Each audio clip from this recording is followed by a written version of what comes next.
الله صلى الله على نبينا محمد وعلى آله وصحبه أجمعين. الإمام البخاري lhe citou um hadith no Sahih, no capítulo onde fala sobre a maneira que o profeta Muhammad sallallahu alaihi wasallam praticava a oração. Abu Huraira disse: praticarei algumas orações para aproximar a oração do profeta Muhammad sallallahu alaihi wasallam a vocês. E Abu Huraira, dentro dessas orações que ele praticou para ensinar as pessoas que estavam junto com ele e mostrar como o profeta Muhammad sallallahu alaihi wasallam praticava as orações, ele fazia al-qunut, que seria a súplica que nós fazemos no Salat al-Fajr, na segunda rak'ah depois do ruku', que você fala aquele dua, fala aquela súplica, Allahumma hdina fi man hadait, até o final. Então o Abu Huraira, ele fazia o qunut, a súplica, na última rak'ah da oração do meio-dia e da oração do Isha e a oração do Fajr, da alvorada, após dizer Sami'a Allahu liman hamida, Allah ouve a quem o louvar, e fazia súplicas a favor dos crentes e amaldiçoava os incrédulos. Por que o profeta Muhammad sallallahu alaihi wasallam amaldiçoava essas pessoas? Porque o qunut, que seria a súplica que o profeta Muhammad sallallahu alaihi wasallam fazia praticamente em todas as orações, isso tem um motivo. O motivo que no ano 4 da Hijra, 10 dentre os companheiros do profeta Muhammad sallallahu alaihi wasallam foram traídos e mataram eles, os incrédulos. E no mesmo ano, há algumas tribos dentre os incrédulos que vieram até o profeta Muhammad sallallahu alaihi wasallam e pediram para que ele mandasse dentre os seus companheiros alguém que ensinasse a eles o Islã. E o profeta Muhammad sallallahu alaihi wasallam escolheu naquele ano, naquela época, 70 dentre os seus melhores companheiros que tinham memorizado o Alcorão, que eram chamados de Qurra, aqueles que recitavam o Alcorão de uma maneira correta. E o profeta Muhammad sallallahu alaihi wasallam escolheu esses 70 e mandou eles para se espalharem entre aquelas tribos que pediram ao profeta Muhammad sallallahu alaihi wasallam que mandasse. E no caminho eles traíram esses 70 e mataram todos eles. E o profeta Muhammad sallallahu alaihi wasallam permaneceu um mês suplicando contra esses incrédulos, amaldiçoando eles. Há algumas pessoas que quando lê o hadith, eles não sabem o motivo e falam: então vocês suplicam para amaldiçoar as pessoas. Não. Isso aconteceu que o profeta Muhammad sallallahu alaihi wasallam, os seus companheiros foram traídos e foram mortos, de uma vez 70 e de uma outra vez 10. Então o profeta Muhammad sallallahu alaihi wasallam tem outro hadith que fala que o profeta Muhammad sallallahu alaihi wasallam, ele começou a suplicar contra aquelas tribos, e ele citava o nome delas, amaldiçoando eles pelo que eles fizeram contra os seus companheiros e traíram o tratado que eles tinham feito com o profeta Muhammad sallallahu alaihi wasallam.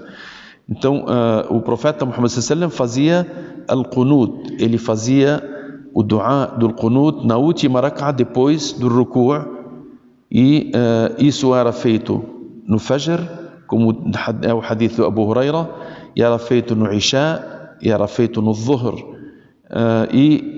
Aqui ele fala, o Abu Huraira, ele disse, o profeta Muhammad sallallahu alaihi wasallam o fez depois que falava Sami'a Allahu liman hamida, Rabbana wa lakal hamd. Hadith Anas, ele disse que o profeta Muhammad sallallahu alaihi wasallam, ele fazia o qunut, ele fazia a súplica depois do Maghrib, na oração do Maghrib e na oração do Fajr. Esses dois hadiths nos mostram uma questão importante, a questão do dua que nós fazemos no Fajr. Aqui os hadiths mostram que o profeta Muhammad sallallahu alaihi wasallam fazia em outras orações, e não somente no Fajr, da alvorada. Por que nós não fazemos?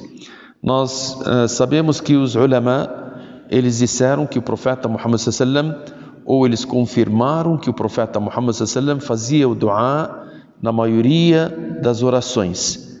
E eles também disseram que o profeta Muhammad sallallahu alaihi wasallam, ele deixou o qunut, o dua, em todas as orações, exceto o Fajr. E no Fajr aqui tem uma divergência entre os ulama. Os Shafi'iyya, a escola dos Shafi'iyya e a escola dos Malikiyya, disseram que isso permaneceu até o final da vida do profeta Muhammad sallallahu alaihi wasallam.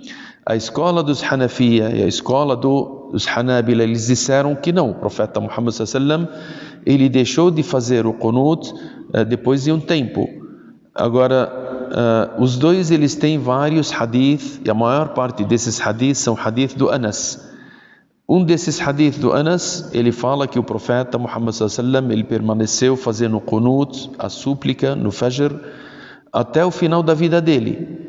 Tem uns dentre os ulama que falaram que permanece o qunut, eles falaram que esse hadith é autêntico.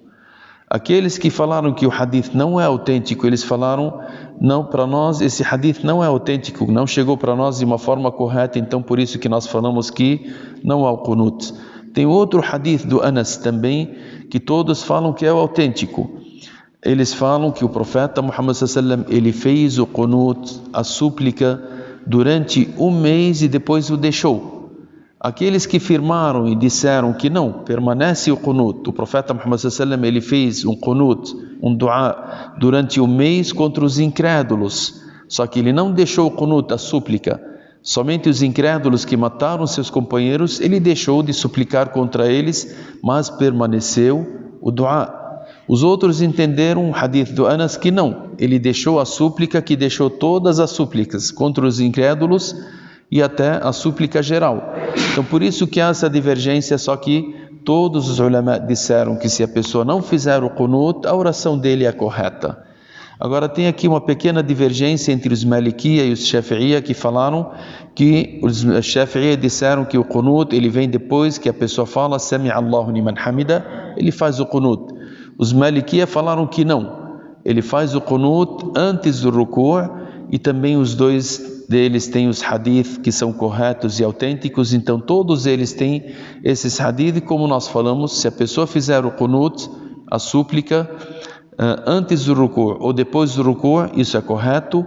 E se alguém dentre os sábios deixar a súplica também depois do Fajr, também é correto, porque cada um tem um hadith que levou de um entendimento diferente dos companheiros do profeta Muhammad sallallahu alaihi wasallam, e todos eles falam que se a pessoa deixar, a oração dele é correta e não há problema nenhum. Esperamos que Allah subhanahu wa ta'ala nos ensine aquilo que nos beneficia nesse mundo e no outro mundo. Sallallahu ala nabiyyina Muhammad wa ala alihi wa sahbihi ajma'in, walhamdulillahi rabbil alamin.